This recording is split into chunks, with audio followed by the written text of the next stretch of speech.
नमस्कार विद्यार्थी मित्रांनो, मी भैरव तुमचं सहर्ष स्वागत आहे ज्ञानदीप अकॅडमीच्या युट्यूब प्लॅटफॉर्मवरती. आणि आपलं सगळ्यांचं सहर्ष स्वागत आहे आपल्या समर्पण सिरीजमध्ये, की ज्या सिरीजमध्ये आपण डेली अँसर रायटिंग प्रोग्राम सुरू करत आहोत. बघा, या प्रोग्राममध्ये आपण आतापर्यंत भरपूर विषयांचे भरपूर क्वेश्चन्स डिस्कस केलेले आहेत. अँसर्स कशा स्वरूपाचे असले पाहिजे त्याच्यावरती पण आपण इत्थंभूत माहिती घेत असतो. बघा, आजच्या सेशनमध्ये आपण जॉग्राफी या विषयातील म्हणजे भूगोल या विषयातील बघा क्वेश्चन बघणार आहोत. क्वेश्चन कोणता असेल तो तुमच्या स्क्रीनवरती आहे. प्रश्न बघायचा पहिल्यांदा आणि प्रश्नाचा मेन गाभा काय आहे हे आपल्या लक्षात आलं पाहिजे. फॉर एक्झाम्पल प्रश्न काय आहे बघा, पश्चिम घाटाच्या तुलनेत, बघा प्रश्न काय म्हणतोय, पश्चिम घाटाच्या तुलनेत हिमालयात भूस्खलनाच्या अधिक वारंवार घटना घडण्याची कारणे स्पष्ट करा. म्हणजे एकंदरीत काय आहे, ज्यावेळेस तुमचा डिस्क्रिप्टिव्ह पॅटर्न असेल तुम्हाला डिरेक्टली कधीच फॅक्च्युअल क्वेश्चन विचारला जाणार नाही. क्वेश्चन्स तुम्हाला इम्प्लिमेंटेशन असणार आहेत, ऍप्लिकेशन वजा क्वेश्चन्स असणार आहेत. बघा, एकंदरीत तुम्हाला पश्चिम घाट आणि हिमालयाचं स्ट्रक्चर सगळं माहिती असणं अनिवार्य आहे, तेव्हाच तुम्ही त्याचे आन्सर्स व्यवस्थित डिटेल्समध्ये लिहू शकता. बघा, आता या प्रश्नामध्ये तुम्हाला फक्त कारणे स्पष्ट करा असं सांगितलेलं आहे. म्हणजे आपल्याला याच्यामध्ये फक्त कारण लिहायचे. बघा, असा प्रश्न पडल्यानंतर तुम्हाला कंसामध्ये त्याचे किती मार्क्स लाईन किती वर्ड्स मध्ये तुम्हाला एक्सप्लेनेशन करायचं आहे हे दिलेलं असतं. आता ज्यावेळेस आपण कारणांबद्दल चर्चा करू त्यावेळेस तुमच्या असं लक्षात आलं पाहिजे की एकंदरीत या प्रश्नाचा लोकस आणि फोकस कोणता असणार आहे. लोकस म्हणजे एकंदरीत तो मेन एरिया कशाशी निगडीत आहे. आता भूस्खलन म्हणजे एक प्रकारची आपत्ती आहे, नैसर्गिक आपत्ती बरोबर आहे का. आता या नैसर्गिक आपत्ती मधला कोणता मेन गाभा आहे तर हिमालयातील भूस्खलन किंवा पश्चिम घाटाच्या कंपॅरिझन मध्ये हिमालयामध्ये जास्तीत जास्त भूस्खलन घडत असतं, याच्यावरती आपल्याला होप करायचं. बघूया, आता या प्रश्नामध्ये आपलं नेमकं स्ट्रक्चर कशा स्वरूपाचं असलं पाहिजे, आपण आन्सर कशा स्वरूपात लिहिलं पाहिजे हे मुद्दा याच्यामध्ये महत्वाचा. आपण इंट्रोडक्शन मध्ये लिहिणार की भूस्खलन म्हणजे नेमकं काय असणार आहे. भूस्खलन म्हणजे काय, कधी कधी तुम्ही न्यूज पेपरमध्ये वाचलं असेल की बघा जास्तीत जास्त म्हणजे पावसाळ्यामध्ये शक्यतो घडत असतं. बघा, पावसाळ्यामध्ये अतिवृष्टी झाली किंवा ढगफुटी झाली आणि त्यावेळेस सडनली काय होतं, डोंगर माथ्यावरची माती किंवा तो वरचा भाग असा ढासळतो किंवा घसरत येतो, याला आपण भूस्खलन म्हणतो. बरोबर आहे का.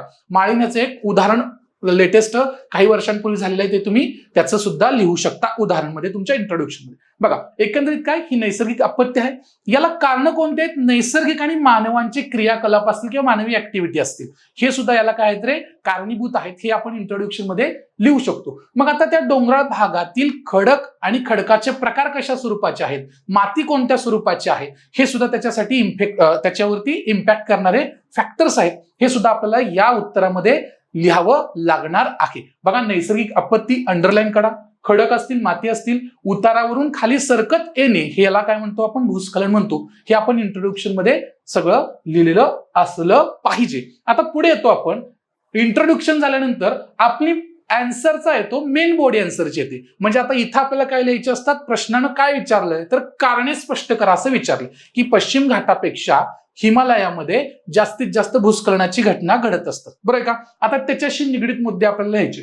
आता बघा, हे आन्सर लिहिताना तुम्हाला जास्तीत जास्त तुम्ही केलेल्या अभ्यासाला तुमच्या सदसद विवेक बुद्धीचा वापर करून याला तुम्हाला आन्सर लिहायचं आहे. बघा, याच्यामध्ये तुम्ही काय लिहिणार, सगळ्यात महत्वाची गोष्ट, हिमालय पर्वत रांगांमध्येच का होत असेल भूस्खलन, कारण की हे तरी आपल्याला माहिती आहे की जी प्लेट टेक्टॉनिक थेरी असेल किंवा कॉन्टिनेंटल ड्रिफ्ट थेरी असेल, त्या सगळ्या ड्रिफ्ट थेरीमध्ये आपण या सगळ्या थेरीजमध्ये आपण हे सुद्धा अभ्यासलं आहे की अजून सुद्धा हिमालयाची काय होते, उंची वाढत आहे. म्हणजे डे बाय डे किंवा प्रत्येक वर्षाला काही सेंटीमीटरने काय होते, हिमालयाची उंची वाढते. म्हणजे हा पर्वत कसा असणार आहे, वली पर्वत आणि तरुण वली पर्वत आहे, त्यामुळे ऍक्टिव्हिटी कंटिन्यू घडत आहेत, त्यामुळे त्याची उंची वाढते. ज्यावेळेस एखाद्या भूप्रदेशाची उंची वाढत असते बघा, त्यावेळेस काय होत असतं, त्याचा कोणत्या तरी एक बाजू नक्कीच ढासळत असणार. आता त्याच्यासाठी पण कारण आहेत. ही नैसर्गिक झालं की तो परिपक्व अवस्थेला अजून पोहोचलेला नाहीये हिमालय, पण ही पश्चिम घाटची संरचना कशी आहे रे, खूप वर्षांपूर्वीची कालावधीची आहे.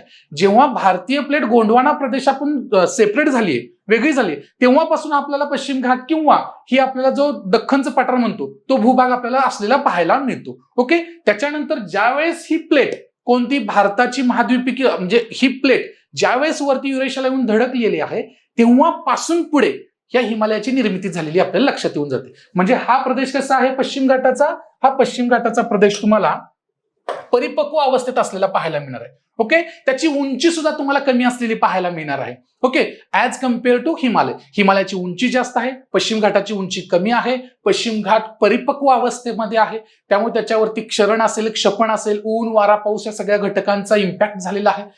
हे सुद्धा मुद्दा तुम्ही त्याच्यामध्ये नमूद करू शकताय. बघा, अपरिपक्वतेच्या अवस्थेमुळे हिमालयामध्ये अजून सुद्धा कंपनं घडत असतात, म्हणजे भूकंप असेल त्याच्यामुळे सुद्धा भूस्खलन होऊ शकतं. हा सुद्धा मुद्दे सुद्धा व्यवस्थित तुम्ही त्याच्यामध्ये मुद्दे तुमचे मांडणे अनिवार्य असतं. बघा, आता एकंदरीत काय, हे झालं पहिले. आत्ताच मी सांगितलं कोणती भारतीय प्लेट असेल आणि युरेशिया प्लेट यांच्या धडकेतून निर्माण झालेला आपला कोणता आहे, हिमालय पर्वत आहे, की जो अजूनही आपली भारतीय प्लेट उत्तरेकडे सरकते आणि हिमालयाची उंची वाढते. बघा, आता याच्यामधून, या हालचालींमधून होणारी कायम हालचाल जी असेल त्याच्यातून कंपन निर्माण होऊन काय होतं, भूस्खलन घडतं. हा एक मुद्दा आहे. त्याच्यासोबत ह्या नैसर्गिक घटकांच्या नंतर तुम्ही मानवी घटक किंवा मानवी क्रियाकलाप सुद्धा याच्यामध्ये नमूद करू शकता, जसं की गिर्यारोहण असेल. ओके, जसं की त्या भूभागामध्ये सरकार काय करत असतं, रस्ते तयार करणं, धरण बांधणं, बरोबर आहे का, ह्या वेगवेगळ्या ऍक्टिव्हिटी करत असतं. या ऍक्टिव्हिटी सुद्धा तुम्ही त्याच्यामध्ये लिहिणं महत्वाचे आहेत, की ज्या मानवनिर्मित क्रियाकल्पांमध्ये त्या गोष्टी येणार किंवा मानवी ऍक्टिव्हिटीज मध्ये त्या गोष्टी येणार आहेत, हे आपल्या लक्षात आलं पाहिजे. आता बघा, आता याच्यामध्ये मुद्दा अजून एक बर्फवृष्टीचा घेऊ शकतो, बरं आहे का. बर्फवृष्टीचा घेत असताना बघा, या प्रदेशामध्ये जे हिवाळ्यामध्ये जी बर्फवृष्टी होते, या बर्फवृष्टीमुळे सुद्धा हा बर्फ उन्हाळ्यामध्ये वितळतो आणि वितळल्यानंतर काय होतं, तो जास्तीत जास्त माती जी आहे ती माती कमकुवत बनण्यास कारणीभूत ठरतो. हे सुद्धा तुम्ही लक्षात घेणं. आणि अशा प्रकारची परिस्थिती भूस्खलनासाठी, बर्फवृष्टी पुन्हा बर्फ वितळणे, ही गोष्ट पश्चिम घाटात आपल्याला अजिबात आढळत नाही. त्यामुळे तिथं भूस्खलन आपल्याला पाहायला मिळणार नाही. हा सुद्धा मुद्दा तुम्ही लक्षात घेणं अनिवार्य आहे. त्याच्यानंतर जर पाहिलं तर हिमालयातून उगम पावणाऱ्या ज्या नद्या आहेत, त्या उगम पावलेल्या नद्यांच्या गाळाच्या संदर्भात सुद्धा तुम्ही मुद्दा याच्यामध्ये मांडू शकता, जेणेकरून तुमचं आन्सर इफेक्टिव्ह होऊ शकतं. बघा, एकंदरीत हे ठराविक मुद्दे आहेत, की या मुद्द्यांवरती आपण काय करू शकतो, पश्चिम घाट आणि हिमालय पर्वत याच्यावरती आपण भूस्खलनाशी संबंधित कंपॅरिझन करू शकतो. बघा, याच्यामध्ये सगळ्यात महत्वाचा मुद्दा आहे प्लेट टेक्टॉनिक्स थेरीचा एक, त्याच्यामध्ये तुम्ही मुद्दा डिस्कस करणं अनिवार्य आहे. सोबत तुम्ही हिमवृष्टीचा म्हणजे बर्फवृष्टीचा एक मुद्दा घेणं अनिवार्य आहे.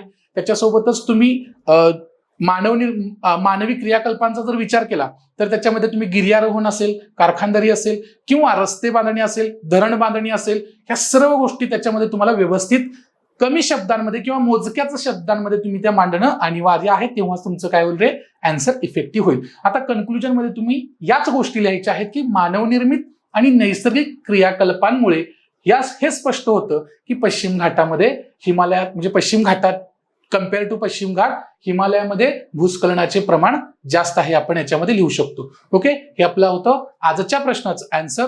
धन्यवाद, टेक केअर.